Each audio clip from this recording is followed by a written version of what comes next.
Hello, Dynamic Stars. Abuye, abuye, bushishe. This is Azurite 22 coming to you from outside. I just felt like being outside to do this video. We are talking today about my spiritual journey with divination. And sorry, the light is shining directly on me. Got my oracles here. We're going to have a little chat. It's not going to be long. I just wanted to give you just a little insight. So come on back and watch the video. Find out a little bit more about the different divination systems and how you can incorporate it into your life. See you in a second. Welcome back, Dynamic Stars. I'm going to get myself a little comfortable here for a talk about my spiritual journey with divination.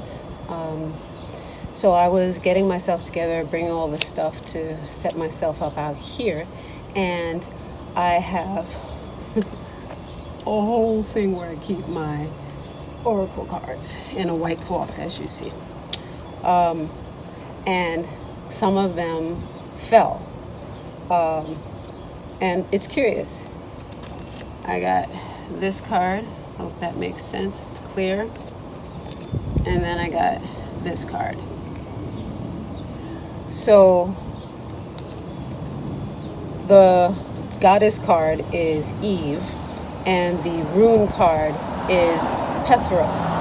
And the Eve card talks about divine feminine at its highest, at its most powerful, because this is before anything else was added onto it. So primal divine feminine energy.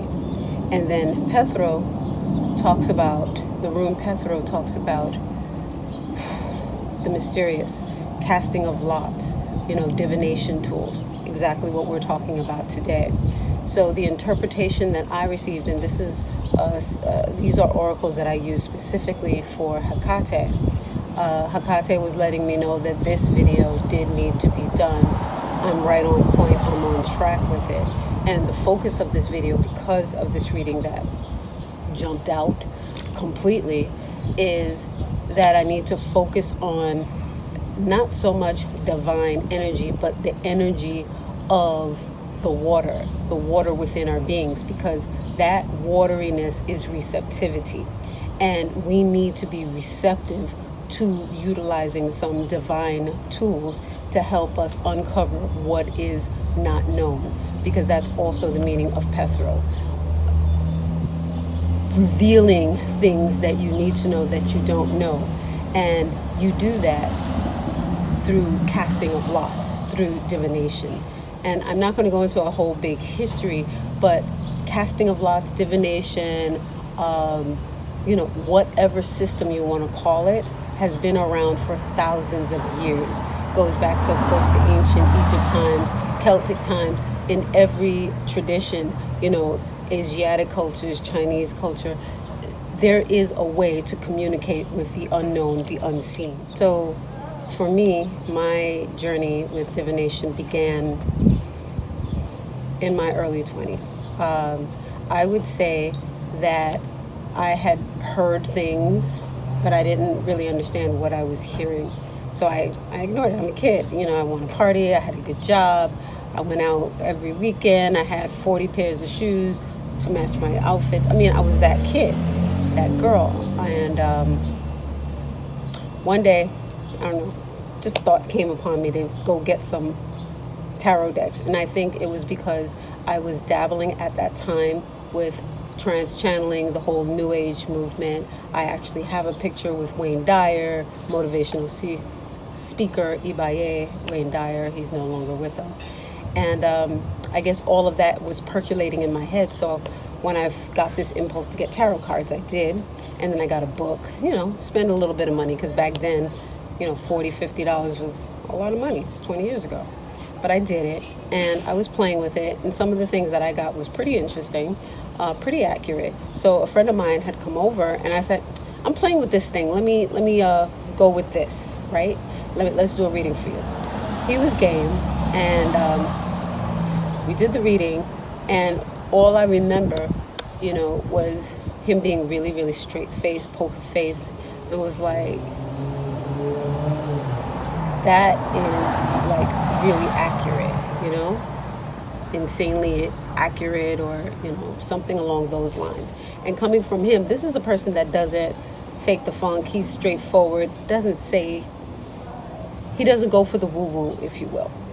And he was like, there are things that you said that you had no way of knowing. And that's from these cards. He's like, how do you read this? And all I know is I felt inside scared. I felt like I was reading what was in the book that I had for that for the tarot. And I heard a voice just talking to me. And I would say what I heard. It scared me. So, of course, I threw away those cards. Not threw them away. I think I gave them away to a friend, gave away the book, and stopped it totally. I didn't bother with it again. Fast forward about 2 or 3 years, I found myself in an organization, a spiritual organization, that is predicated on an oracle, and that's the Medunatier Oracle. The one that you've seen me use many, many, many times. This. So I say all of that to say, whoops, I'm in a mood today, aren't I? I will clean them off when I get upstairs.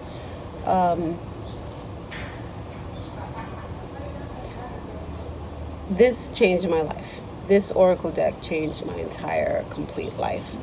The very first reading that was done with this deck was my incarnation objective reading.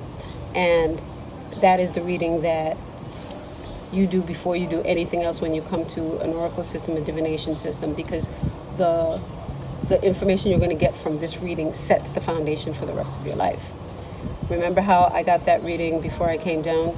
The card was Eve and Pethro. If you are receptive and you hear what that first reading as to why you came to Earth is all about, it's going to lay a nice structure and foundation for the rest of your life. It's a reading that you will go back to constantly. And this is the thing that I learned best in that system. And to this day, my incarnation objective is something that I look back on. So that was the first step with divinity or divination. Divination is not something that is just sitting down and pulling the cards, memorizing the cards, understanding what each of them says. Yes, that's a part of it. But divination is also pointing you to the fact that there is a system, there is a way, there is a doorway for you to go through to get information that will help you in every area of your life, mundane and spiritual and everything in between. My spiritual journey with divination has shown me that you are not alone. You have others that are here with you, gunning for you, helping you, whether they are 3D incarnate human beings or fourth dimension and up, that are pulling for you, rooting for you, giving you ideas, thoughts, actual actions. Let me give you an example. I, years ago, wanted to get my driver's license. It's just something I wanted to do. I was not able to get my driver's license. I went 4 times and failed it 4 times. And crazy enough, that all 4 times I had the same instructor, the same exact driving test instructor. So the 3rd or 4th time, I can't even remember, he looked at me, he was like, you know how to drive. What is it? Why won't you just pass this test? I know you know how to drive. You drove here to get to the test, so I don't understand. So I did a reading on what was the problem. I got Amenhotep. Amenhotep is Amen is above the tree of life in the Kemetic system, Egyptian system. This is the awareness of self. It's just I am. Literally, that is what it is. Awareness of self. There's no body, there's nothing, it's just awareness. So I'm sitting here going, okay, this is a crazy reading to get on me, 3D, mundane, real mundane. I want to pass this driving test. So I got Amen for the reading. I'm like, I don't understand what this means. So I meditated. Once I meditated and came out of meditation, because Amen, you don't really remember much, because Amen is just consciousness. So literally, it was like I went into this blackness and came out. When I came out of the meditation, it was just like, oh, I was in a car accident with my mom when I was a teenager, and it was a pretty bad accident. The car was totaled. We flipped upside down, and we were in somebody's front garden with the wheels still spinning, from what people tell me, and gas coming from someplace. And I distinctly heard, "Get back, it might blow." I'm aware and awake and hearing this. This meditation let me know that in that moment, in that picture, I didn't know what my mother did with her feet, because it turns out she did something so that we didn't go into a pole, go into a house. What she did saved us. We turned upside down and we landed on soft grass. And my meditation showed me that I wasn't passing the driver's test because I didn't know what she did. So fear was keeping me away from passing my test, because if something like that happened to me, I wouldn't know what to do with the feet, since I didn't see what she did with her feet. What gear she touched. Did she touch the gas? Did she touch the brake? What? I didn't see. So put together a seed thought tape, which is affirmations based upon the situation, so that I will drum that out and reprogram my own thinking, my subconscious, for this. And the next day, well, the next time, it wasn't the next day, it was the next time that I took the test, everything went wrong with the car. The car was overheating, the steering wheel would not turn, the turn signal stopped working. I had to use hand signals out of the car to do the test. This is all during the driving test. Driving instructor just watched me, same driving instructor. When we got back to the lot, he looked at me, he said, if anybody else had taken that test, they would have been in a total frenzy. You aced it with all of the technical, mechanical issues. You aced it. He's like, what happened? And I couldn't tell him that I had done a meditation. I couldn't tell him I had gone to the oracles to find this inner peace that I needed to find, that I resolved an issue, a long-standing issue. At that point, that issue had been with me 10-something years, maybe 12 years. In listening to my seed thought tape 4 or 5 times before I went and did the last driving test, it changed and shifted me. That was because of divination. And this is the Amen card. And I got it in its Hetep state, in its most open state. That's what divination does for you. It changes your life. It changes your life on a deep level, if you allow it to. And that was a very 3D, real world application of divination. Because a lot of times, I know people say you can't use divination for anything. It's just spiritual and theoretical. Depending upon the oracle device you use, you can get answers for that thing. And that's why there's such a multiplicity of oracle decks in the world. My very first oracle deck after the tarot, and of course I lost it in here again.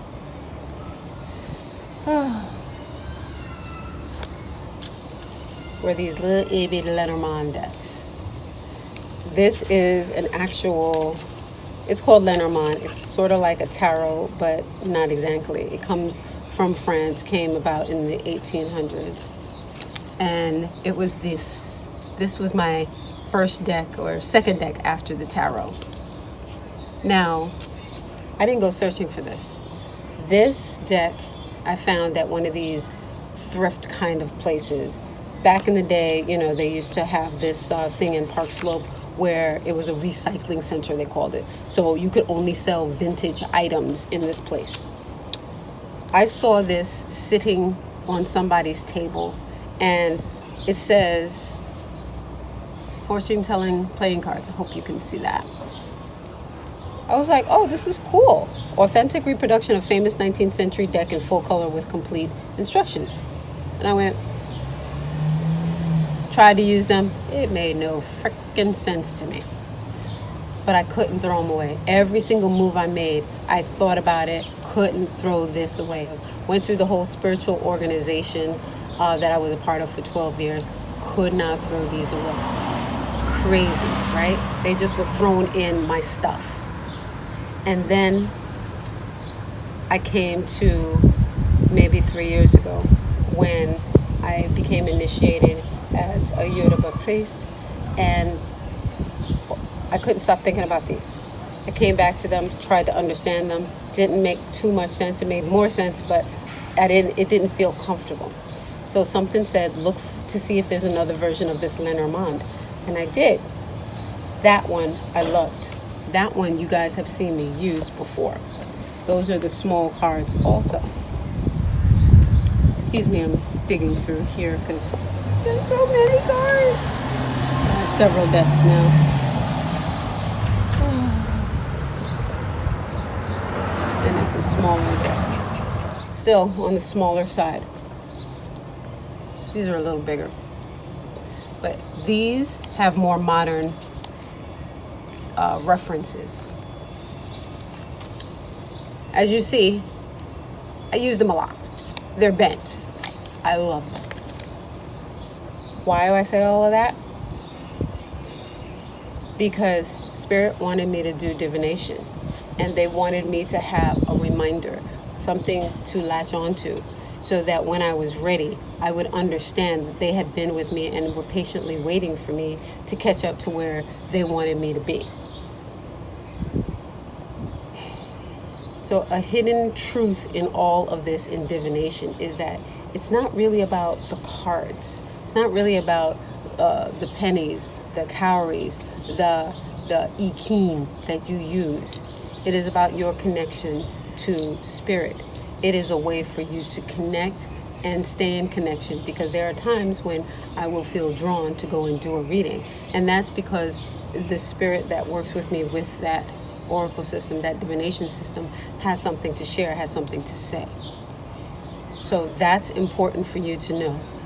It's not just a set of cards. It's a spirit speaking to you, an energy speaking to you. It could be an angel. It could be, one of your deceased relatives.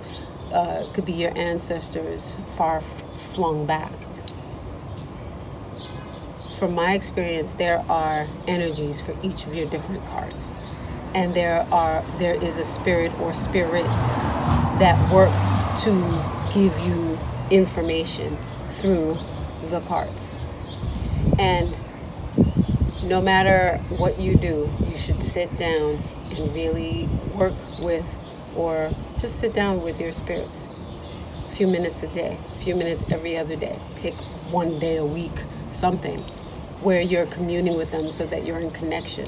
Because it's a spiritual journey, first and foremost. That's the first part. With divination, that's another part. So those two parts come together. So there's just the spiritual journey itself, and then there are aspects for you to focus on. So if you're interested in doing divination, if you're interested in cards, a lot of times one particular deck, maybe two or three, will jump out at you. You feel a nudge. You feel like something doing like that. Not really painful, but it's just an awareness being brought. Maybe when you look at a deck, when somebody says something about a particular divination tool, you could use yarrow sticks like they did in ancient China for their I Ching. Whatever floats your boat, whatever feels right to you. And then you get that deck, you get that divination tool, and you try your best to understand how it speaks. You leave it near where you sleep. You have it with you pretty much at all times to get a sense of it and it get a sense of you. Because it's not the cards you're getting in tune with. It's the spirit that works with you through those cards. And that's what it is. I didn't do that for my first deck, because for my first deck, the Maduna Tear, as I said, it I was immersed in that culture, the Meduna Tarot deck. I was immersed in that culture. And in that culture, they had you put your cards on a shrine, an altar with these colors, this blue and white color, like sky blue and white, with candles, with an image, a picture of the deity, so that whenever you passed that altar, you paid your respects. You just, nodded. In that system, there is a particular greeting, and that's how you form a relationship. So however you want to do it, you do that. But a very key thing to do is realize it is a spirit behind the cards. Realize that you should have a particular place that you put your cards that has a little reverence to it. You just can't throw them in a corner and just leave them there. There should be something done. I a lot of times will smoke out this basket with incense, open it up and smoke them, sage them. I leave crystal in there. As you see, for many of you who watch my videos, I have a whole reading table. Sometimes I'll leave them on the reading table with crystals. You can clean them with like a selenite wand, which removes all of the negativity. Those are things to do to cleanse your deck. But, you could actually put various colognes on them. Not a lot, because you don't want to destroy your cards. But, wet your hands with it and rub your deck, rub your cards with it. You can use incense over each of the cards, like this kind of a thing, over the incense. You get the point, but I'll demonstrate. Imagine the smoke is coming up. You're literally doing like this within the smoke of the incense while praying for negativity, bad mind to be removed, and allow in the creativity and the clarity, the wisdom. Creativity in the sense that you're tapping into the right side of your brain as opposed to the left. The right side of the brain is where we are going to find the expansion, where we're going to find connection with spirit. The left side of the brain keeps us very grounded in this 3D world, so that it's all about the bills have to get paid, this bill is due on this date, this bill is due on that date, and being very, very pedantic about making sure on those specific dates you pay your bill. That's the left side of the brain, or rather, left. And then the right side of the brain is the expansive side. And that's the side that has spirit in it. Let me look at my notes, make sure I go over everything that I wanted to go over. And I guess I mentioned the different types of divination, but there are 10 million. You can do water scrying, you can do bone castings, of course the various types of cards. Then you can use runes, which are actually, as some people say, it, either pieces of wood or pieces of bone with the runes carved into it, and maybe they could be dyed, what have you, and you throw them, casting lots again in that form. You can use almost anything as a divination tool. Warren Buffett uses his body as a divination tool. You think I'm laughing? I will link an article below where, when asked in an interview about how he chooses his stocks, he talks about, if there's a pain in a certain part of his body, he knows the market is going to be bullish or bearish or what have you, and then he knows to do such and such, because he has been doing this for over 70 years now, 60 years. He knows, his body has become a conduit, a vessel for communication for his particular expertise, which is the stock market. This stuff is real. You don't have to necessarily use cards. You could use whatever, as I'm saying. And there are many, many examples in the world that show you can get information in non-traditional ways, right-brained ways. And in my journey, I have found that when I step away from doing readings on a regular basis, I I kind of lose my focus, lose my path, because you get caught up in the 3D. For me, having a relationship with a divination tool, with the divinity, keeps me on track. It gives me the bigger overarching goal. So all of these little mundane things that we do, that we call life, make sense in the bigger overall goal. And we're not just rats on a wheel, just moving and moving and moving without any place to go. For me, that is what divination does. It helps you to see and know what the end goal is for your life, a purpose for your life. So that is what I wanted to share with you regarding, my spiritual journey with divination. And here goes the motorcycle coming by. That's an omen as well. I wish you great speed on your journey. I wish you adventure on your journey. I wish that the divine is the wind beneath your wings in your journey with divination, with oracle cards, with cowries. Enjoy your journey, enjoy your path, and thank you for stopping by so much to my channel and watching this video. Thank you. Bye-bye.